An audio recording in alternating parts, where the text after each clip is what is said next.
Döyüşə gedən yolda mütləq dirməmişi şəxsiyə keçmək, yəni həmişə döyüşə az qalmış, çirkin söhbət olmalıdır.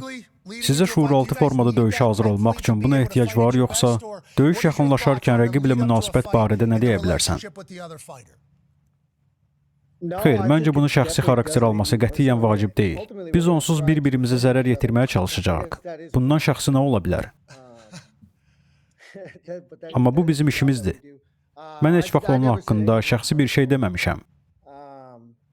Amma döyüş həftəsində hamımız çox həssas və emosional oluruq. Ona görə də hər şeyi şəxsi qəbul edirik. Mən nə desəm də, nə deməsəm də o bunu şəxsi qəbul edəcək.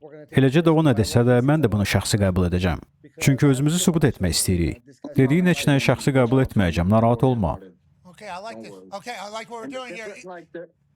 Məncə aramızdakı ilk fərq budur ki, sən mənə zərər yetirməyə çalışacaqsan, mən isə sənə zərər yetirəcəm. Sən və mən arasındakı fərq budur. Sən nə isə etməyə çalışacaqsan, mən isə onu edəcəm. İlya, bu döyüşə gedərkən nə dərəcə özgüvənlisən? Və açıq havada döyüşə hazırlaşmaq üçün nə etmisən? Bu dəfə Justinə zərər yetirmək üçün hazırlığında əvvəlkilərdən fərqli nəsə varmı? Mən həmişə özümə güvənirəm. Bu mənim xüsusi bacarığımdır. Və oktogonun içində nəyə qadir olduğumu da həmişə bilirəm. Əlbəttə, fərqli şəraitdə döyüşəcəyik. Çünki tədbir açıq havada keçiriləcək. Buna görə də açıq havada çox məşq etmişik ki, buna öyrəşək. Amma həmişə dediyim kimi rəqibimə hörmət edirəm.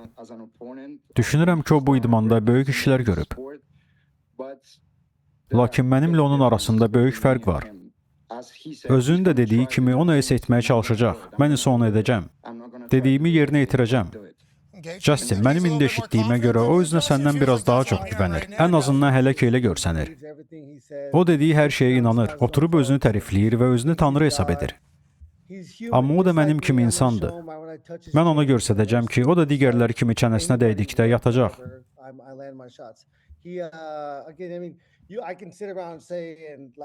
Mən də gələcəyi görə bilirəm. Misal üçün onun ikinci raundun, ikinci dəqiqəsinin 10-cu saniyəsində nokaut edəcəm.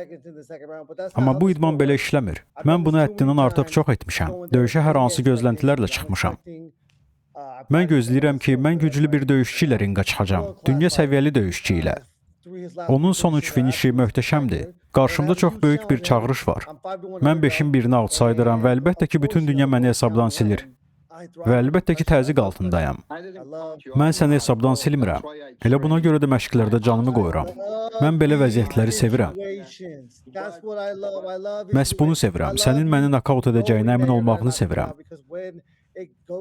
Sonra ikinci, üçüncü raund gələndə düşünəcəksən nə qədər boş-boş danışdım. İkinci və üçüncü raund olmayacaq. Bu baş verməyəcək. Mən səni nokaut edəcəm. Orada axmaq kimi görünəcəksən. Və sən fikirləşəcəksən, artıq üçüncü raunddur. Biz bir-birimizlə döyüşəcəyik onsuz. Ona görə bunların heç bir əhəmiyyəti yoxdur. Bir neçə günə üz-üzə gələcəyik.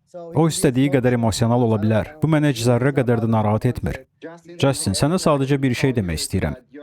Sən indiyə qədər heç vaxt hiss etmədiyin bir hissi yaşayacaqsan. Mən 30 dəfədən çox təmiz nokauta düşmüşəm. Sən mənə hansı yaşamadığım hissi yaşatdırmaq istəyirsən?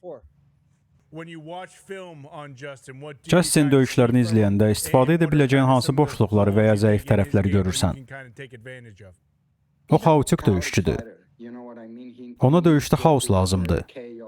Amma mən o xaosun içinə sakitlik gətirəcəm. Və artıq dediyim kimi, günün sonunda onun döyüşünə gətirəcəyi, strategiyasının nə olacağı və ya başqa nə edəcəyi məni maraqlandırmır. Mən sizə öz strategiyamı deyəcəm. Mənim strategiyam içəri girib sənin başını qoparmaqdır. Mənim edəcəyim yeganə şey budur. Necə də qorxuludur. Çox qorxdum. Əlbəttə, bizim işimiz budur. İkimiz də bir-birimizin başını qoparmağa çalışacağıq. Bu oyunun mahiyyəti elə budur.